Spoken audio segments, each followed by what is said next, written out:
Fox 17 Rockin' Review on the web. I'm hanging out with John Oates today, and we're talking about some of his great guitars, and in fact, the one you're playing right now, John. And, I've always enjoyed your music. I don't know how much of, how many of your albums and everything I bought and seen you guys in concert and everything. And obviously recognize this Strat that you played. But we're going to talk about first your acoustic. You're handmade from Nashville, Indiana. Nashville, Indiana, a guy named Ron Volbrecht made it, and it was given to me as a gift by my manager in 1983.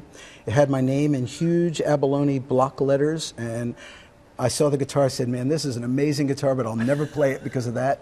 And Mr. Volbrecht went back and covered my name up with ebony inlays and then re-put the little hearts in there. And you did a great job because you can't see it unless you look really closely. You have to look really close. And then it's like a silhouette. It's like, wow. It's a gorgeous guitar. It's like a shadow of your name. Yeah, I've been recording with it, and the wood is fantastic. It's kind of like a Martin D45 in style and construction. Yeah, it sounds great. Well, and then also you brought along today, which so impressed, and I saw the video on YouTube where Seymour Duncan went through this piece, and this is a 1958 Fender Stratocaster.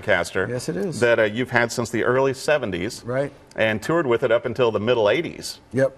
And what a great guitar. It's gone through, I actually found that video to where it had the metal covered pickups even. That's right. In the early days. And I lost those. I don't know what happened to those. And then you had it converted back to the triple singles, and now Seymour put it back to this. Yeah, he put it back together because I went back and had the custom shop, Fender custom shop, do a Strat configuration. But then Seymour said, that was an iconic guitar. He said, you should bring it back to the way it was back in the day. And so I sent it to him, and he did it. Yeah. Well, so many of those early videos, I mean, you've got this, you're playing this. I played it from 74 through 85, pretty much. And it sounds incredible, and the neck is just is perfect. It's pretty special. It's one of those guitars that when I put it on, it feels like part of my body. Yeah, and with you sitting earlier, on the news, it's like, it looked like, you look very at home with it. Thank you. I do feel at home with it. Yeah. Great stuff. Well, speaking of home, now that you're a local basically here in Nashville, you're doing a lot of recording. Yep. You've got some cool, besides touring with Hall Oates, which you're still, you and Daryl are on the road a lot and sound incredible together still. Yeah, thank you. Now you're doing some solo projects. Yeah, I've been doing solo projects for the past, this is my 4th solo album, and actually working on a new concept to release singles for the course of this entire year. Single of the Month Club. I'm going to do the Single of the Month Club, and I'm going to advertise. Each one is done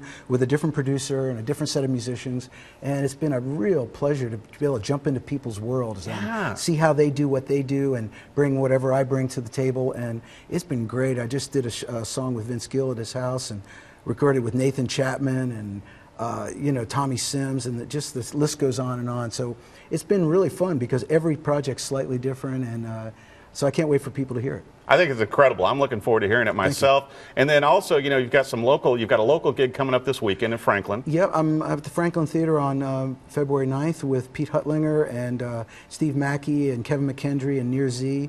We're going to do a kind of an acoustic singer-songwriter type show. And then what's the other show you have this weekend? Shelby, North Carolina at the Don Gibson Theater on February 8th, the night before, yeah. And where can we find out? I mean, viewers want to find out where where you're playing. It's johnoates.com or hallandoates.com, and I'm pretty much, I'm on the web. I'm there. That's awesome. Well, I hope you start doing even more local gigs here. Thank you. Thank you. Yeah, and I appreciate you coming on today. All right. Love it. Thanks a lot for watching the Fox 17 Rockin' Review, and thank you to John Oates, and we'll see you soon.